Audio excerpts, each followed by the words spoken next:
এই দেশের মানুষ নামাজ না পড়লেও যদি কেউ নবীকে কটূক্তি করে তার কলিজা ছিঁড়ে যায়, সে রাজপথে নেমে যায়। আমি বলবো যারা নবীকে কটূক্তি করে, নবীর নামে গালিগালাজ করে, এদের মৃত্যুদণ্ড এই আইনটাও যেন বাংলাদেশের এই সংসদ থেকে পাশ করা হয়। মাননীয় স্পিকার, আজ দাঁড়িয়েছি শুধু শিবচরের কথা বলার জন্য নয়। আমরা একটি বিশাল কমিউনিটি থেকে বিলং করি। আমরা দেশ ও জাতির কণ্ঠ হয়ে কথা বলার জন্য জাতীয় সংসদে এসে দাঁড়িয়েছি।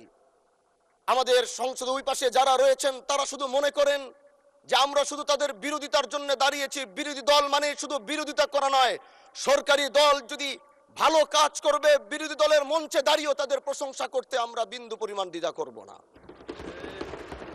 এবং আমরা সরকারি দলের যারা রয়েছেন তাদেরকে ধন্যবাদ জানাবো, কারণ আজ আপনি যেখানে বসেছেন আপনার মাথার উপরে লা ইলাহা ইল্লাল্লাহু মুহাম্মাদুর রাসূলুল্লাহ, অবশ্যই এটা তাদের অবদান, এটা অস্বীকার করার কোনো সুযোগ নাই। আরএফএল এসডব্লিউআর পাইপি মাপে যা বলে তাই দেয়। RFL SWR pipe and fittings.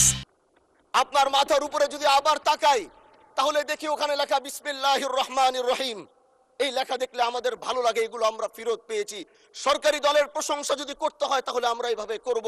যখন তাদের প্রশংসা করা দরকার আমরা দাঁড়িয়ে প্রশংসা করব, যদি তাদের কোনো ভুল দিকে সেটা দাঁড়িয়েও এই বেঞ্চের থেকে আমরা তাদের প্রতিবাদ করব। এটাই আমাদের কাজ। মাননীয় প্রধান, আজ দাঁড়িয়েছি, হয়তো আমার কথা অনেক লম্বা, আমি জানি না আপনি আমাকে সময় দিবেন কিনা, কিন্তু আমি বলতে চাই মাননীয় স্পিকার, আমরা যেই জায়গা থেকে দাঁড়িয়েছি, বাংলার 30 থেকে 40 লক্ষ উলামায়ে কেরাম আমাদের দিকে তাকিয়ে রয়েছে, কারণ তাদের কণ্ঠ, তাদের সে আওয়াজগুলো আমরা যেন জাতীয় সংসদ থেকে দিতে পারি। তার মধ্যে অন্যতম একটি হলো মা কানা মুহাম্মাদুন আবা আহাদিম মির রিজালিকুম ওয়ালাকির রাসূলুল্লাহি ওয়া খাতামান নাবিয়্যিন ওয়া কানা আল্লাহু বিকুল্লি শাইইন আলিমা। আপনি জানেন নবীর পরে আল্লাহ নবী হচ্ছে আমার ইমানের অংশ, আমার ইমানের পার্ট। তিনাকে ভালোবাসা, তিনার উপর ইমান, এটা আমার ইমানের অংশ। তিনি আমার শেষ নবী, যেটা কোরআন ঘোষণা দিয়েছে। আরএফএল এসডব্লিউআর পাইপি মাপে যা বলে তাই দেয়। RFL SWR pipe and fittings.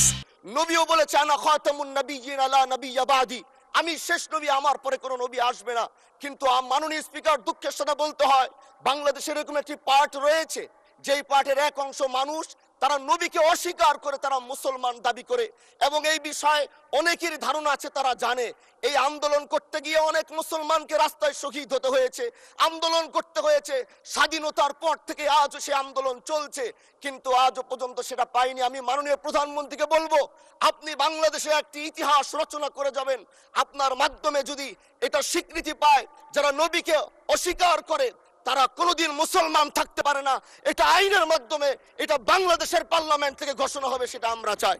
মাননীয় স্পিকার, আরেকটি কথা, আপনি জানেন আমরা আমাদের নবীকে সবচেয়ে বেশি ভালোবাসি, যিনি আখিরি নবী, যাকে বলা হয়েছে ওয়ামা আরসালনাকা ইল্লা রাহমাতাল লিল আলামিন। আমরা বারবার দেখছি কিছুদিন পর পর কারা যেন কিভাবে এসে আল্লাহ নবীর শানে কটূক্তি করে, নবীকে নিয়ে অশ্লীল ভাষায় গালিগালাজ করে, নবীর শানে কটূক্তি করে। এই আন্দোলন, এই সংগ্রাম করতে গিয়ে আপনিও মাননীয় স্পিকার দেখেছেন রাস্তাঘাটে আন্দোলন করতে গিয়ে কত মানুষ মৃত্যুবরণ করেছে।